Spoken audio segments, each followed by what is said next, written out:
शिल्पी 400 साल से भी पुराना इतिहास है इस मंदिर की अगर हम बात करें, और लखनऊ से ही तो बड़े मंगलवार की जो शुरुआत हुई थी परंपरा की वो हुई थी। तो ऐसे में वहां पर इस वक्त किस तरीके की तस्वीरें नजर आ रही हैं शिल्पी?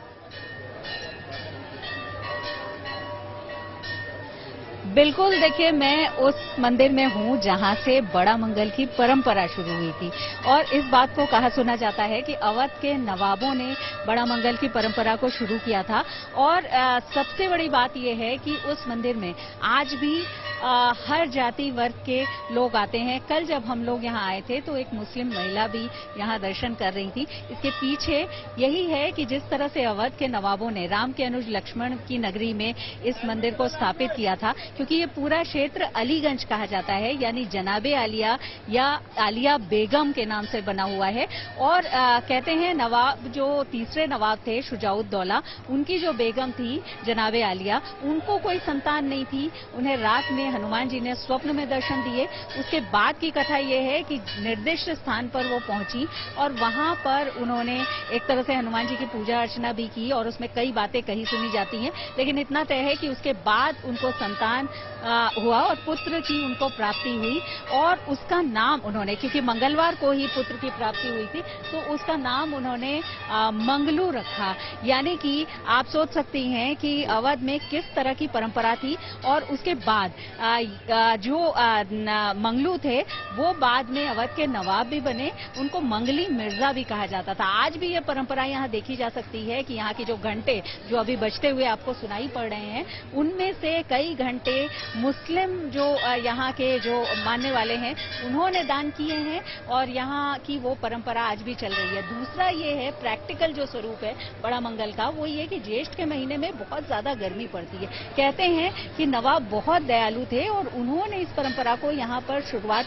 इसकी की थी कि जिससे ज्येष्ठ के मंगलवार को कम से कम कोई भूखा न रहे। और आज भी अगर आप लखनऊ आकर के देखेंगी तो हर कदम पर एक भंडारा है जिसमें लोग अपनी श्रद्धा से लोगों को भोजन करा रहे हैं। और कहते हैं आज भी यहाँ कोई मंगलवार के दिन, ज्येष्ठ के सभी मंगलवारों में कोई भी भूखा नहीं रहता है। तो ये अनूठी परंपरा संस्कृति से जुड़ी हुई, साझी विरासत से जुड़ी हुई और एक सांप्रदायिक सद्भाव की मिसाल कायम करती हुई है। लेकिन लोग यहाँ दर्शन कर रहे हैं, आप देख रहे हैं लगातार लोगों की भीड़ है। अभी थोड़ी देर पहले बहुत ज्यादा यहाँ पर संख्या थी।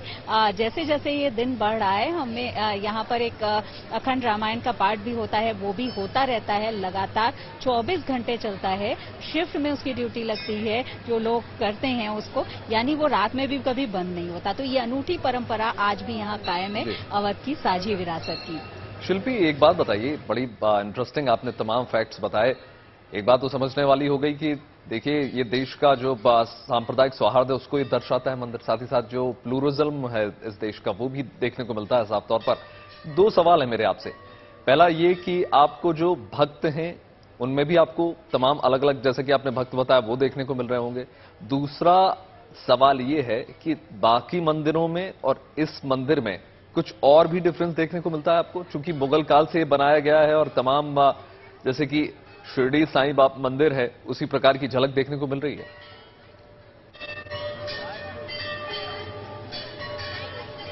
देखिए हनुमान जी रक्षक है। कहते हैं कि जो भी उनका ध्यान करता है, जो भी उनको मानता है, उसकी वो रक्षा करते हैं। और अवध में अगर आप देखें तो ये जो साझी विरासत है ये बहुत आपको ज्यादा देखने को मिलेगी।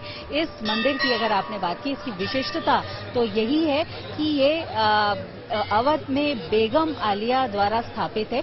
ये जो प्रतिमा हनुमान जी की आप हैं, हमारे दर्शक देख पा रहे हैं गुड न्यूज टुडे के बिल्कुल एक्सक्लूसिव, जहां पर लोग अभी आ रहे हैं दर्शन करने के लिए। वो प्रतिमा कहते हैं कि एक बहुत गहरे गड्ढे में मिली थी और जब बेगम आलिया उसको ले करके हाथी की पीठ पर लाद करके लेकर जा रही थी तो वो यहीं पर ठहर गए, यानी हाथी बार बार बैठ जाता था। और फिर जो रात्रि हुई उसमें बेगम आलिया को यह स्वप्न आया कि हनुमान जी यहाँ से आगे नहीं बढ़ना चाहते हैं। तो आप देखिए किस तरह से साझी विरासत है। दूसरी सबसे बड़ी बात यहाँ जैसे मैंने बताया, जो घंटे लगे हुए हैं, जो द्वार बना हुआ है, उसमें से कई मुस्लिम भक्तों ने दान किया है, उनको डोनेट किया है। जैसा मंदिरों में आमतौर पर परंपरा रहती है कि भक्तों की सुविधा के लिए लोग श्रद्धा अनुसार इसको देते हैं, यहाँ जो हम कह सकते हैं कि ये वाली बात भी यहाँ पर देखने को मिलती है। तो मंदिर है, जरूर जो लोग आ रहे हैं उनके मन में ये बात है, लेकिन एक गर्व है साझी विरासत को लेकर के, अवध की संस्कृति को लेकर के। देखिए, राम के अनुज लक्ष्मण की ये नगरी है, तो अपने आप में ही ये राम से जुड़ी हुई है। और अवध में आप जहां कहीं भी जाएंगे वहां आपको हनुमान जी के मंदिर मिलेंगे, यानी महाबली राम भक्त हनुमान हर जगह रक्षक बनकर के खड़े हैं। और विशेषकर ये वाला जो मंदिर है, इसमें लोग ऐसा मानते हैं कि इसके मनोकामना हनुमान जी तुरंत पूरी करते हैं, और तब से आज तक चाहे कोई भी अपनी कोई भी बात लेकर के आया हो, उनकी मनोकामना जरूर पूर्ण होती है।